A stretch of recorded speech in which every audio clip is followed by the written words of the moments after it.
ولعنت اللہ علی اعدائہم وقتلتہم وغاصبی حقوقہم ومنکری فضائلہم ومصائبہم وسخاوتہم وشجاعتہم وولایتہم عطشہم اجمعین من یومنا ھذا الی قیام یوم الدین اما بعد فقد قال حق سبحانہ وتبارک فی القرآن المجید بسم اللہ الرحمن الرحیم ادعونی استجب لکم صلوات بھیج دے محمد وآل محمد۔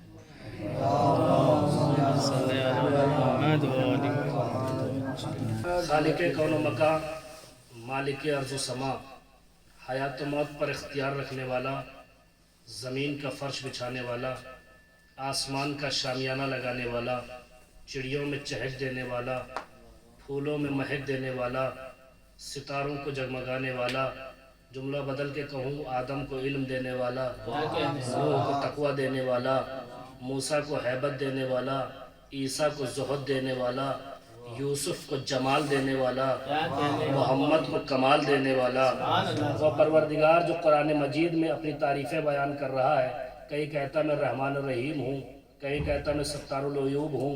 توجہ فرما رہے ہیں، اللہ نے اپنی صفتیں بیان کی ہے، لیکن اللہ نے رحمان الرحیم ہونے کی صفت جو بیان کی ہے وہ اس لیے نہیں بیان کی گئی ہے کہ انسان کو آزاد چھوڑ دیا، وہ گناہ پہ گناہ کرے اللہ تو بخشی دے گا، رحمان الرحیم ہے۔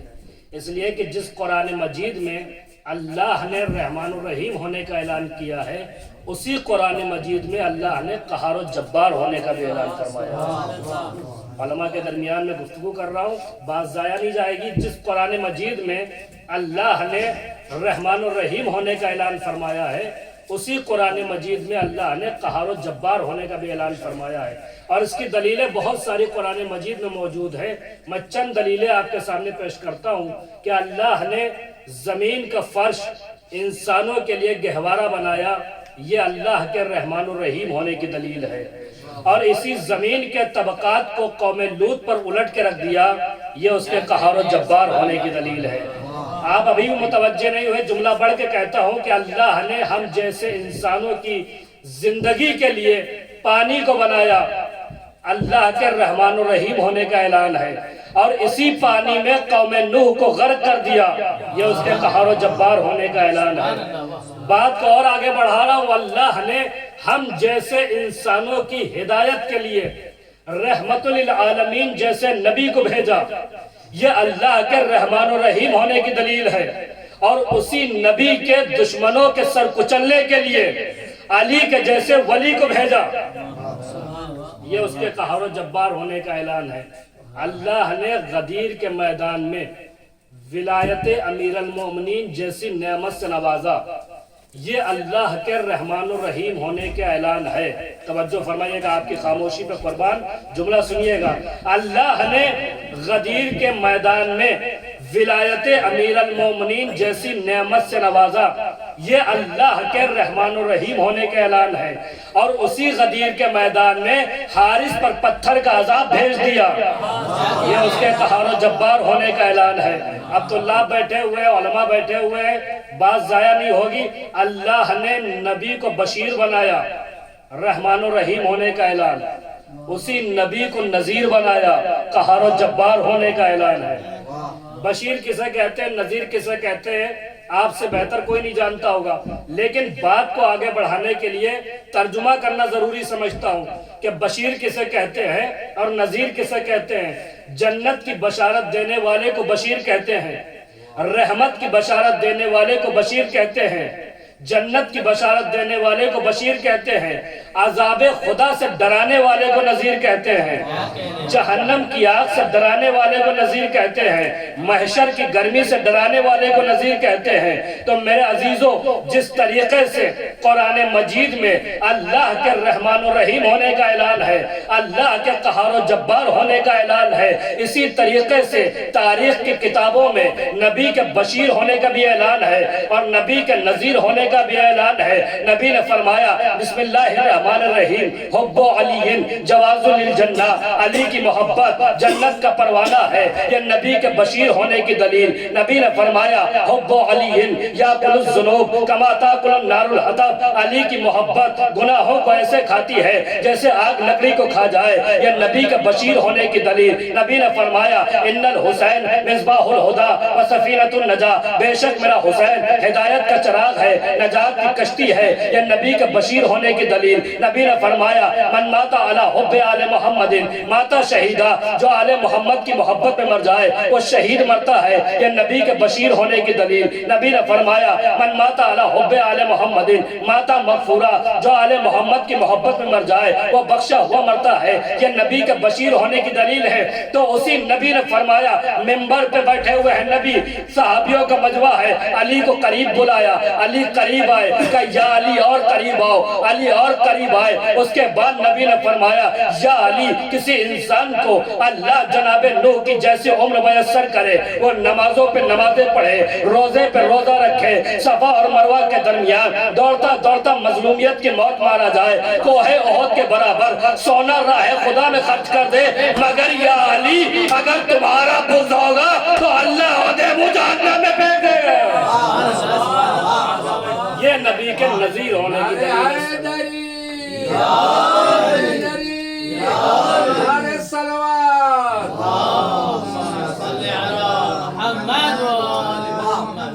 یہ نبی کے نذیر ہونے کی دلیل ہے۔ تو اب غور کرنے کا مقام ہے کہ جو اللہ الرحمن الرحیم ہے وہ عذاب نازل ہی کیوں کر رہا ہے، وہ عذاب بھیج ہی کیوں رہا ہے؟ تو بہت سارے سبب قرآن مجید میں موجود ہیں، اس میں ایک سبب جو آپ کو کامن ملے گا وہ سبب ہے کفران نعمت۔ جس نے بھی نعمت کا انکار کیا اس پر عذاب آیا، جس نے بھی نعمت کو جھٹلایا اس پر عذاب آیا۔ نعمت کا قانون سنتے چلیے، نعمت کا قاعدہ کیا ہے، نعمت کا کلیہ کیا ہے، نعمت کا طریقہ کیا ہے؟ نعمت کا طریقہ ہی یہی ہے کہ نازل اللہ کرتا ہے، شکریہ بندہ کرتا ہے۔ توجہ فرمائیے گا، نازل اللہ کرتا ہے، شکریہ بندہ کرتا ہے۔ دیکھیں روزہ واجب ہے لیکن خاموشی کا روزہ واجب نہیں ہے۔ صلوات پڑھیں محمد و آل محمد۔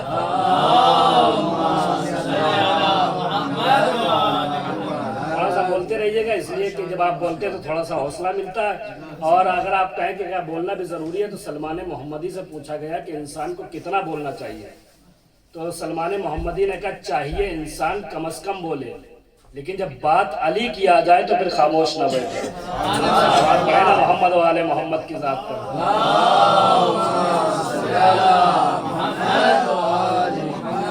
توجہ فرمائیں۔ نعمت کا قاعدہ کیا؟ نعمت نازل اللہ کرتا ہے، شکریہ بندہ کرتا ہے۔ آپ دیکھتے چلے جائے، آدم پر نعمت آسمان سے نازل ہوئی، شکریہ یہاں سے گیا۔ ابراہیم پر نعمت آسمان سے نازل ہوئی، شکریہ یہاں سے گیا۔ موسیٰ پہ نعمت آسمان سے نازل ہوئی، شکریہ یہاں سے گیا۔ یعنی نعمت کا قاعدہ ہی یہی ہے کہ نازل اللہ کرے گا، شکریہ بندہ کرے گا۔ اللہ جانے کون پہنچا کون نہیں پہنچا، مگر یہ تو کمال ہے نا جناب سیدہ کی ہاتھوں کی بنائی ہوئی روٹیوں کا کہ روٹیاں بن کے فرش سے عرش پہ گئی، شکریہ عرش سے زمین پہ آ رہا تھا۔ صلوات پڑھیں نا محمد و آل محمد کی ذات پر۔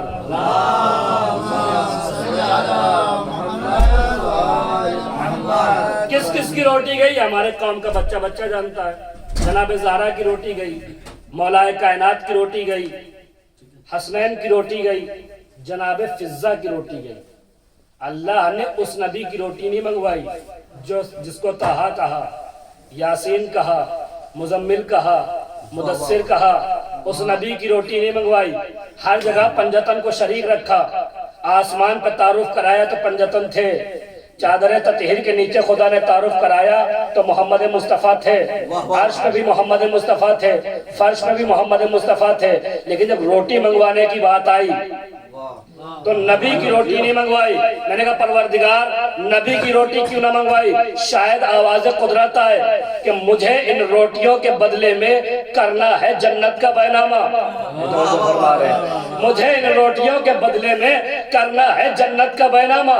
اگر میں رسول کی روٹی بھی منگوا لیتا تو قیامت تک کے ہر امت محمدی یہ کہہ دیتا کہ جنت میں جانے کے حقدار ہم بھی ہیں، اس لیے کہ ہم امت رسول میں سے، ہم امت محمد میں سے اللہ نے رسول کی روٹی نہ منگوا کے بتا دیا جنت عشق رسول میں نہیں ملتی ہے، خوشنودی بطول میں ملتی ہے۔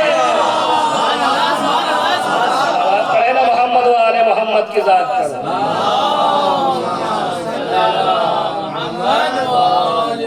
زہرا کی بات آئی ہے، جملہ سننے کے لیے اللہ نے پنجتن کا تعارف عرش پر بھی کرایا اور فرش پر بھی کرایا۔ جبرائیل نے پوچھا جب آسمان پر 5 انوار چمکے کہ پروردگار کون ہے؟ کان المحمود ھذا محمد، انا الاعلی ھذا علی، انا الفاتر ھذا ہی فاطمہ، انا المحسن ھذا حسن، انا قدیم الاحسان ھذا حسین۔ تعارف کرایا انا کے ذریعے سے۔ دیکھئے یہ انا سنیے گا، لائیے گا نہیں، اس لیے کہ یہ انا دو ہی لوگوں کو زیب دیتی ہے، یا اس پروردگار کو جو کہہ رہا ہے انا المحمود ھذا محمد، یا پھر انا اس کو زیب دیتی ہے جو منبر کوفہ پہ بیٹھ کے کہتا ہے انا امیر المومنین، انا امام المتقین، انا یاسر الدین۔ یہ انا دو ہی لوگوں کو زیب دیتی ہے۔ پنجتن کا تعارف اللہ نے عرش پہ کرایا تو انا کے ذریعے سے۔ چادر تطہیر کے نیچے فرش پر پنجتن آئے، نہ پوچھنے والا بدلا نہ بتانے والا بدلا۔ کیا کہا جبرائیل نے؟ یا رب ومن تحت الکسا، پروردگار کون ہے اس چادر کے نیچے؟ اب اندازہ تعارف بدلا، فرمایا ہم فاطمہ و ابوہا و بالوہا و بنوہا، فاطمہ ہے، فاطمہ کے بابا ہے، فاطمہ کے شوہر ہے، فاطمہ کے بچے۔ جملہ چاہے جیسے سنیے گا، پروردگار عرش پہ تعارف کرایا تو انا کے ذریعے سے، فرش پہ تعارف کرایا تو فاطمہ کے ذریعے سے۔ شاید آواز قدرت آئے، میں یہی تو دنیا کو بتانا چاہتا ہوں کہ فاطمہ صرف رسول کی بیٹی کا نام نہیں ہے، اللہ کی انا کا نام ہے۔ صلوات پڑھیں نا محمد و آل محمد کی ذات پر۔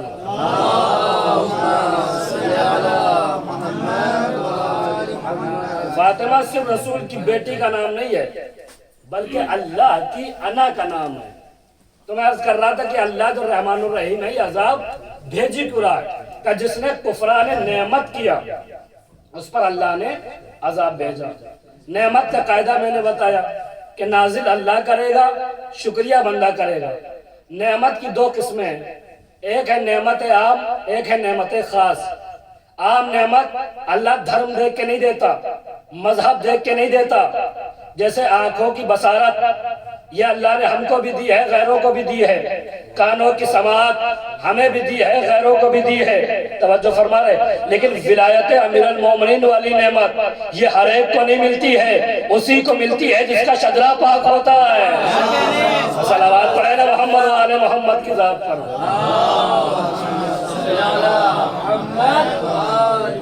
ہر ایک کو نہیں ملتی، اسی کو ملتی ہے جس کا شجرہ پاک ہوتا ہے۔ تو نعمت، خاص نعمت نبیوں کی دعاؤں سے آتا ہے، خاص نعمت نبیوں کی دعاؤں سے نازل ہوتا ہے۔ جیسے جناب موسیٰ نے دعا کی تو من و سلوہ آیا، توجہ فرمائیے۔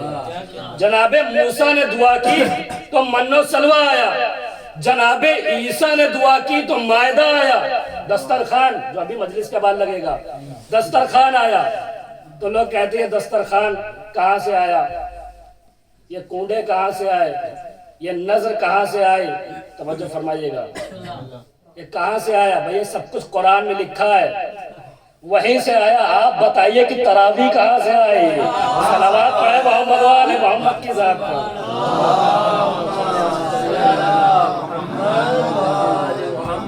خاص نعمت نبیوں کی دعاؤں سے نازل ہوتی ہے۔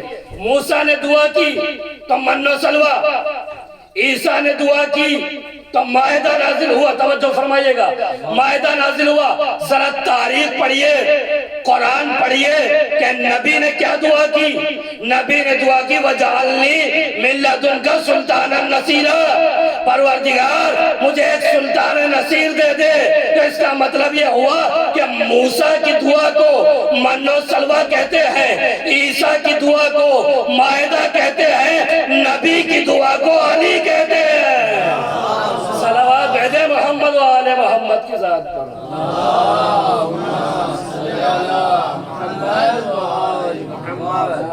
ادعونی استجب لکم، مجھ سے مانگو، مجھ سے دعا کرو، میں اللہ وعدہ کرتا ہوں کہ تمہاری دعاؤں کو مستجاب کروں گا.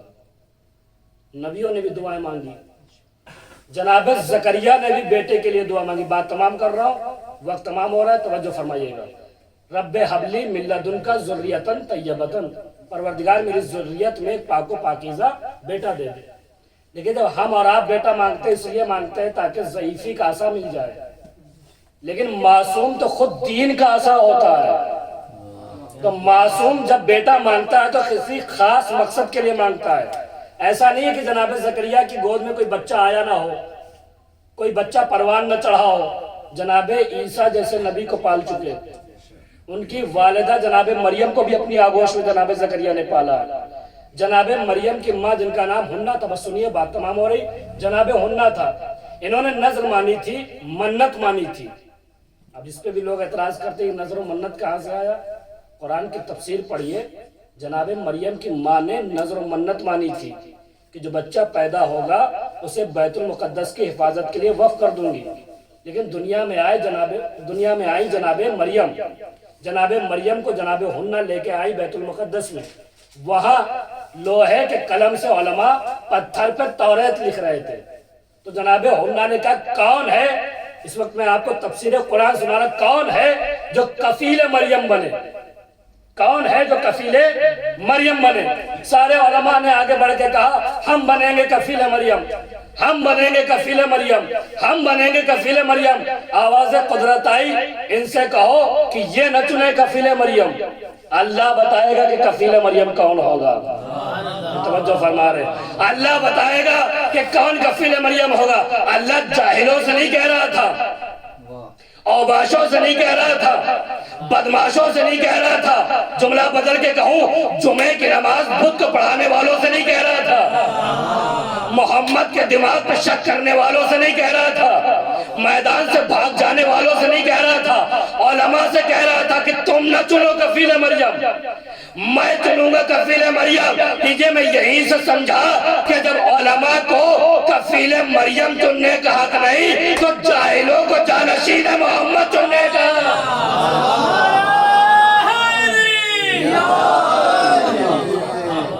دو جملے بعد تمام جاہلوں کو جانشین محمد چننے کا حق کہاں سے ہوگا؟ پھر اللہ نے کہا کہ اپنے اپنے لوہے کا قلم پانی کی سطح میں ڈالو. جس کا لوہے کا قلم پانی کی سطح پر رک جائے گا وہ کفیل مریم بنے گا، اور جس کا لوہے کا قلم پانی میں ڈوب جائے گا وہ خارج از کفیل مریم ہو جائے گا، وہ کفیل مریم نہیں بنے گا. توجہ، سارے علماء نے اپنے اپنے لوہے کا قلم پانی میں ڈالا، سب کے لوہے کا قلم پانی میں ڈوب گئے. جناب زکریا نبی کا لوہے کا قلم پانی کی سطح پہ رک گیا. کسی کو حیرت نہ ہوئی، کسی کو تعجب نہیں ہوا، سب نے مان لی کیونکہ قرآن کی بات ہے. اسی لیے جب ہم کہتے ہیں کہ میرا امام آئے گا، پانی پہ مصلی بچھائے گا، تو لوگوں کو حیرت ہوتی ہے کہ پانی پہ مصلی کیسے بچھائے گا. بھئی جیسے زکریا کے لوہے کا قلم رک گیا تھا ایسے ہی امام کا مصلی بھی رکے گا، ایسے ہی امام کا مصلی بھی رکے گا. تو جناب زکریا کو کفیل مریم بنایا گیا. بس آخری جملہ اور چائے جیسے سنیے گا، بات تمام ہو گئی. کفیل مریم بنایا گیا جناب زکریا کو. جناب زکریا ہے معصوم، جناب مریم ہے معصومہ. اللہ نہیں چاہتا کہ کسی معصومہ کی پرورش غیر معصوم کرے. توجہ فرما رہے آپ، کسی معصوم کی پرورش غیر معصوم کرے. اب آپ مجھے بتائیے عظمت محمد زیادہ یا عظمت مریم زیادہ؟ وقار محمد زیادہ یا وقار مریم زیادہ؟ مرتبہ محمد زیادہ یا مرتبہ مریم زیادہ؟ جب مریم کو پالنے والا غیر معصوم نہیں ہو سکتا تو محمد کو پالنے والا کافر کیسے ہو سکتا ہے؟ صلوات پڑھیں نا محمد و آل محمد کے ذات پر.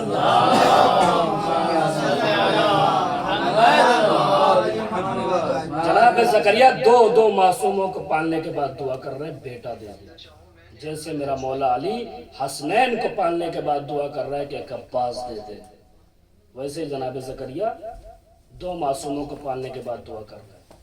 تو مولا علی نے جو بیٹا مانگا، عباس کو مانگا، تو اپنے عصے کے لیے نہیں مانگا کہ ایسا بیٹا دے دو جو کربلا میں میرے حسین کے کام آئے۔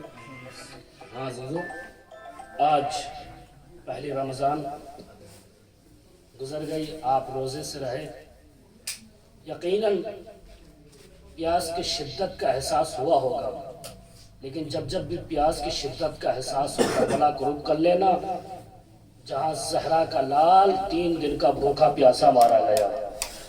ہاں عزیزو، میں بہت زیادہ دیر تو مصائب نہیں پڑھنا چاہتا، لیکن جتنی دیر بھی ہے سنے عزاداروں، کلیجے پہ ہاتھ رکھ کے مولا حسین کی رخصت پڑھنے کا دل چاہتا ہے۔